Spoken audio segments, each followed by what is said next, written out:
নমস্কার বন্ধুরা, আপনারা দেখছেন মন্ডল সেবা কেন্দ্র ইউটিউব চ্যানেল। তো বন্ধুরা, আপনার কাছে যদি রেশন কার্ড থেকে থাকে তাহলে কিন্তু এই ভিডিওটা আপনার জন্য খুবই গুরুত্বপূর্ণ।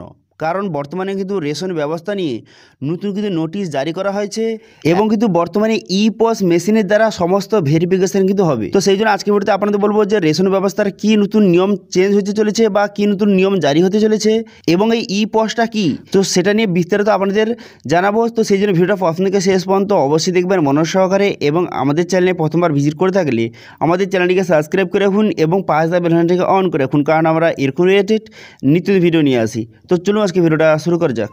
তো এখানে বলা হয়েছে এই মাসে বদলে যাচ্ছে রেশন ব্যবস্থা, এবার থেকে রেশনে ব্যবহৃত হবে ই-পস। তো সেই জন্য আজকে ভিডিওতে আপনাদের বলবো যে কী ব্যবস্থা নতুন চালু হতে চলেছে বা অথবা ই-পসটা কী, সেটা কিন্তু এই ভিডিওতে আপনাদের জানাবো। দেশে কেন্দ্র সরকারের তরফে যে সমস্ত গুরুত্বপূর্ণ পরিষেবা দেওয়া হয় তাদের মধ্যে অন্যতম গুরুত্বপূর্ণ পরিষেবা হলো রেশন ব্যবস্থা। এই রেশন ব্যবস্থার মধ্য দিয়ে দেশের আর্থিকভাবে পিছিয়ে পড়া শ্রেণী মানুষদের খাদ্য সামগ্রী সরবরাহ করা হয়। করোনার সময় রেশন ব্যবস্থা গুরুত্ব কতটা সেটা ভালোভাবে অনুভব করা গিয়েছিল। সেই সময় দেশের অধিকাংশ মানুষ কাজহীন হয়ে পড়েন, তখন রেশন কার্ডের মাধ্যমে খাদ্য সরবরাহ করা হচ্ছিল দেশের প্রচুর মানুষকে। তবে রেশন পরিষেবা কতটা গুরুত্বপূর্ণ হলেও রেশন ব্যবস্থার মধ্য দিয়ে গরিবদের মুখে অন্ন তুলে দেওয়ার কাজ চালানো হলেও বিভিন্ন সময় এই পরিষেবা নিয়ে নানান ধরনের দুর্নীতির অভিযোগ উঠতে দেখা যায়। সেই দুর্নীতি নেতামন্ত্রীর কাছ থেকে শুরু করে রেশন ডিলার প্রত্যেকের বিরুদ্ধে কিন্তু রয়েছে। আর এই সকল দুর্নীতিকে লাগাম টানতেই কেন্দ্র সরকার নতুন নতুন নিয়ম জারি করছে বা বর্তমানে করতে চলেছে। কেন্দ্র সরকারের তরফে রেশন ব্যবস্থা দুর্নীতির লাগাম টানতে ডিজিটাল রেশন কার্ড কিন্তু চালু করেছে। ডিজিটাল রেশন কার্ডের মাধ্যমে দুর্নীতিকে কিছুটা লাগাম টানা হলেও এখন বর্তমানে এই মার্চ মাস থেকে ই-পস কিন্তু নতুন সিস্টেম কিন্তু চালু করেছে।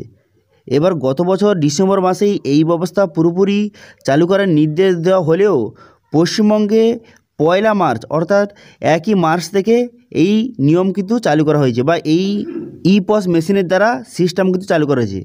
এবার মার্চ মাস থেকেই ই-পস মেশিনের ব্যবহার পুরোপুরিভাবে চালু করেছে রেশন বিলি করার ক্ষেত্রে। এই ব্যবস্থার ফলে কারচুপি দিন কিন্তু পুরোপুরিভাবে শেষ, এমনটি আশা করা যায়। তো এবার মেন ইম্পর্টেন্ট কথা হলো এই ই-পসের দ্বারা কীভাবে দুর্নীতি আটকানো যাবে বা এই ই-পস সিস্টেমটা কি।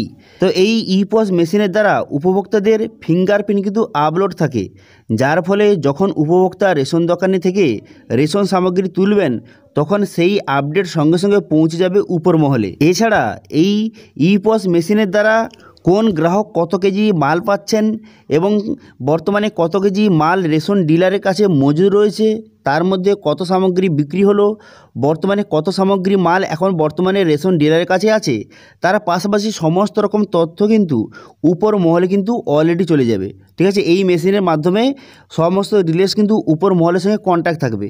অর্থাৎ এক কথায় বলতে গেলে রেশন ডিলারে যত রকম কাজ হচ্ছে, রেশন ডিলারে কে কত সামগ্রী দিচ্ছে, বর্তমানে কত সামগ্রী বর্তমানে আছে, কতজন পেয়েছে, কতজন পায়নি, অথবা বর্তমানে রেশন ডিলারের কাছে কত সামগ্রী মাল রয়েছে, সমস্ত এ টু জেড তথ্য কিন্তু এই মেশিনের দ্বারা উপর মহলে কিন্তু তারা জানতে পারবে সমস্ত ডিটেলসটা। ঠিক আছে, তো এর ফলে সুবিধা হবে, সবাই কিন্তু সঠিকভাবে রেশনটা পাবে। আগে কেমন হতো যে বর্তমানে রেশন নেই, রেশন দোকানে মাল নেই, এরকম কিন্তু অনেক রকম সমস্যা হতো। কিন্তু বর্তমানে এই সিস্টেমটা চালু হওয়ার পর এবার কিন্তু কোনো রকম এই সব ঝামেলা হবে না যে রেশন দোকানে মাল নেই, এরকম কিন্তু ঝামেলা হবে না। নির্দিষ্ট মাল কিন্তু সরবরাহ করা হবে এবং কত মানুষ বর্তমানে রেশনটা নিচ্ছে, কত সামগ্রী মাল বর্তমানে রেশন দোকানে রয়েছে ডিলারের কাছে, সমস্ত রিপোর্ট কিন্তু এই মেশিনের দ্বারা উপর মহলে কিন্তু অটোমেটিক চলে যাবে। ঠিক আছে, এর ফলে দুর্নীতিটা অনেকটাই কিন্তু আটকানো যাবে। তো আপনাদের কি মনে হয় এই সিস্টেমটা যে কেন্দ্র সরকার চালু করেছে এর ফলে মানুষ কতটা উপকৃত হবে, এই বিষয়ে আপনাদের কি মতামত অবশ্যই কিন্তু কমেন্টে জানাবেন। এবং আজকে ভিডিওটা ভালো লেগে থাকলে ভিডিওটাকে লাইক করে দেবেন এবং ভিডিও কিন্তু বন্ধুর সঙ্গে শেয়ার করে দেবেন। এবং আমাদের চ্যানেলে প্রথমবার ভিজিট করে থাকলে আমাদের চ্যানেলটিকে সাবস্ক্রাইব করে রাখুন এবং পাশে থাকা বেল আইকনটিকে অন করে রাখুন, কারণ আমরা এরকম রিলেটেড নিত্য ভিডিও নিয়ে আসি। আজকে ভিডিওটা এই পর্যন্ত দেখা হচ্ছে নেক্সট ভিডিওতে। Thank you.